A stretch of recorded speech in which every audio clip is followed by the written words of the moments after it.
Hi, I'm Kaycee, and welcome to the Hello Flow podcast, a space where we bridge together professional success and career alignment with personal well being and spirituality.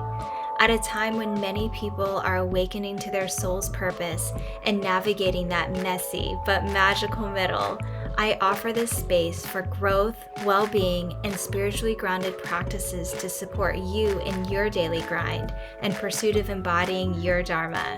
After tuning into this podcast, I hope you receive the inspiration, empowerment, and applicable tools to usher in more ease and flow in your life and equip you as you discover, develop, and evolve your Dharma.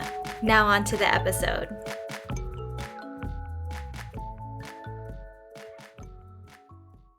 Hi, and welcome back to the Hello Flow podcast. I'm your host, Kaycee. And if this is your first time tuning in, I'm a certified Dharma coach and human design reader. So in this episode, I'm really excited to introduce a few Japanese rituals and practices. And this is something I was formally introduced to when I was still living in New York City and experienced my first ever Reiki session about 6 or 7 years ago. And if you don't know what Reiki is, it's a hands-on practice developed by a Japanese monk in Kyoto, Japan, sometime in the 1920s. It's an energy healing practice where an attuned Reiki practitioner facilitates the movement of our universal life force to release physical, emotional, and mental blocks, as well as promote our own healing abilities. I had my first Reiki session as a client with a Reiki master who's based out of New York City and whom I still work with to this day. In that first experience, I honestly felt like I had some type of an out-of-body experience. It was incredible in terms of the rebalancing of my chakras and movement and unblocking stuck energy. Afterwards, I felt significantly more lighter and balanced physically, mentally, emotionally. It's been life-changing for me ever since.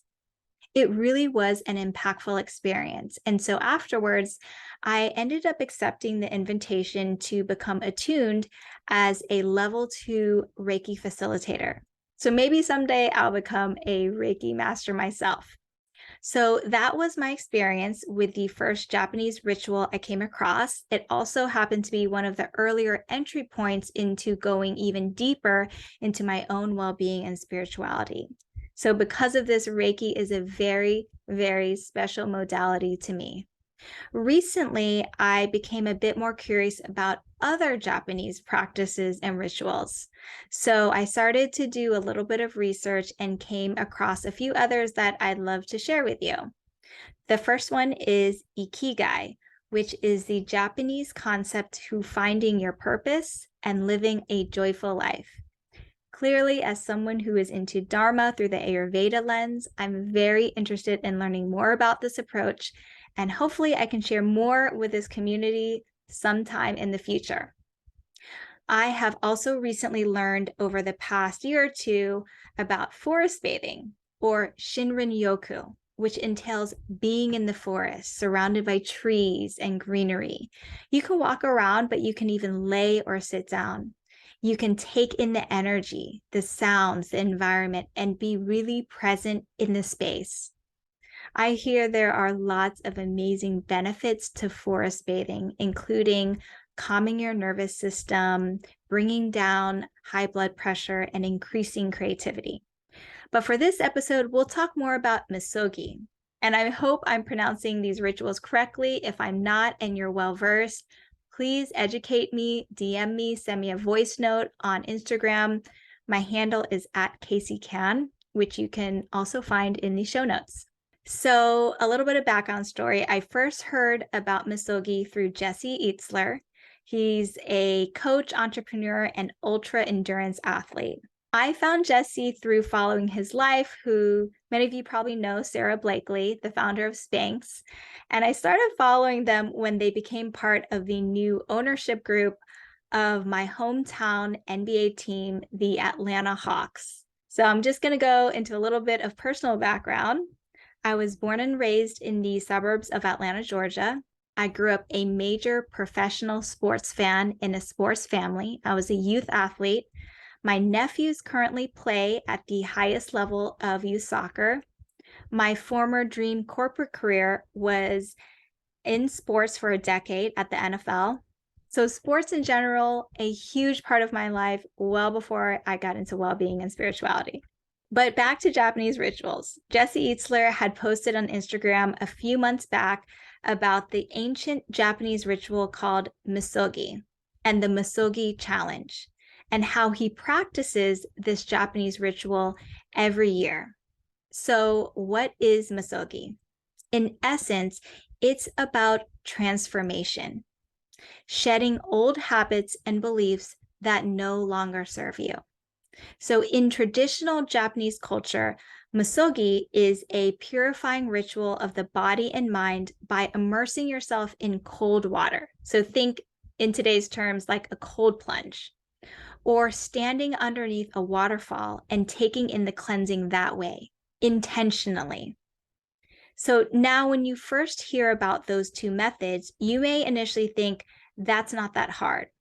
But think about the intense but powerful experience of completely submerging yourself in ice cold water for a certain period of time, or standing underneath a powerful, icy cold, freezing waterfall that's just thrashing over your head, blocking out all other noises and maybe even visual aspects surrounding you, and standing there in a moment for a certain period of time. Pushing through and withstanding that kind of pressure and intensity builds mental and moral strength, resoluteness, and spirit within you, especially when faced with adversity. It builds character and integrity, as well as humility and respect, and doing so welcoming in a newer, more empowered version of yourself. You accomplish this by pushing and challenging yourself past your fears and limits that may have held you back in the past. So what I want to focus on here is it's not just the act of doing a cold plunge or standing underneath a powerful waterfall. It's also the intention behind it, knowing that there is a cleansing that's going on, as well as being able to build your grit and your resilience as well. And this is where the Misogi challenge was inspired by and created from. By challenging yourself and coming face to face with things that have prevented you from accomplishing something that you've wanted to do, you'll gain more courage and confidence, and not to mention ultimately building your resilience and perseverance. By coming into a more powerful version of yourself, you'll now be able to handle what life throws at you with greater strength, courage, and grace. So the Misogi challenge is another tool you can add to your life kit if you want to level up somehow in life. By doing so, you're challenging yourself by committing to doing something that year that is life-changing and will lead to a personal transformation that will lead you becoming not only a better person, but a more powerful, higher version of yourself. So here are some criteria that you can consider when choosing your Misogi for this year. It's not too late. Number 1, choose a challenge that pushes you out of your comfort zone and that will change your life by pushing you to go a bit beyond your limits. Number 2, this should be a no-brainer, but just so we add it to the criteria list, pick something that excites you or that fascinates you or that thing you've been wanting to do or try or start, but there's a little bit of fear there because it's new and you've never done it before, or maybe lack the courage or confidence to attempt, or you feel like I can never do that. But secretly you have this excitement for it and you have this inner calling to just go for it. That's a clear sign that it can be your Misogi for this year. Number 3, choose something that is aligned to your prioritized values for this year. For example, if you are pretty physically fit, but up-leveling your fitness is one of your core values, maybe it's challenging yourself to finally sign up and run that marathon or whatever you deem an extreme fitness challenge, ultra marathon. If you have a hidden creative talent and creating is a prioritized value for you this year, but you've always been scared to share your gifts, maybe you can challenge yourself to start that Instagram account or promote your Etsy shop, write that book, or host a creative workshop series. Number 4, push yourself past the limits you've set on yourself before, but also challenge yourself to achieve something realistic versus something impossible.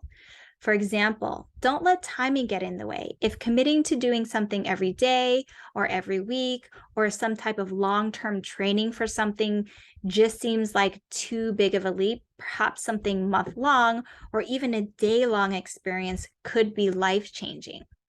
An example could be taking a solo trip or adventure somewhere for a weekend, or committing to reading 5 books by the end of the year, or picking up a hobby you've been wanting to do like surfing or snowboarding. Whatever it is, it's just a challenge that is unique to you and your situation. Number 5, make it fun. And know that you starting, doing, and attempting your Misogi, regardless if you come out successful in whatever you deem success, is the Misogi experience. When you add a Misogi every year, you are adding to your life real life experience, applications, and lessons you wouldn't have gained otherwise if you never attempted it.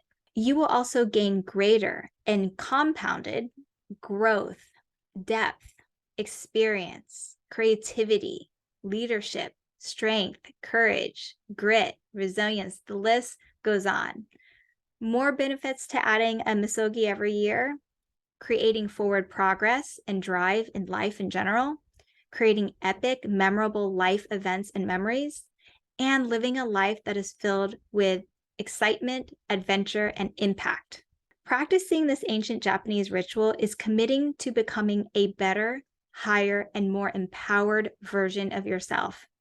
If you are wanting to add something significant in your life that doesn't always require a huge leap, you can do so by committing yourself to the Misogi challenge every year. I would love to hear from you about what your Misogi is for this year or ideas of what your Misogi might be. You can DM me directly on Instagram at Kaycee and share your life-changing challenge with me. And so why I wanted to share this in my first 4 episodes is because part of my Misogi for this year is starting and launching this video podcast. I've been wanting to start my own podcast for over 5 years and have delayed it for so long. Some reasons including fear of being seen and putting my voice out there in this capacity and in a video platform. But I am so excited to continue challenging myself and showing up on this platform and knowing that regardless of how this evolves over time, it's an experience that I will be really proud of finally doing on my own. And now I'd love to end this episode with a quote from Kalpana Chawla, who was the first South Asian American woman to go into space. I feel like her quote embodies a simple way to practice the Misogi ritual in your life this year. She quotes, "The path from dreams to success does exist.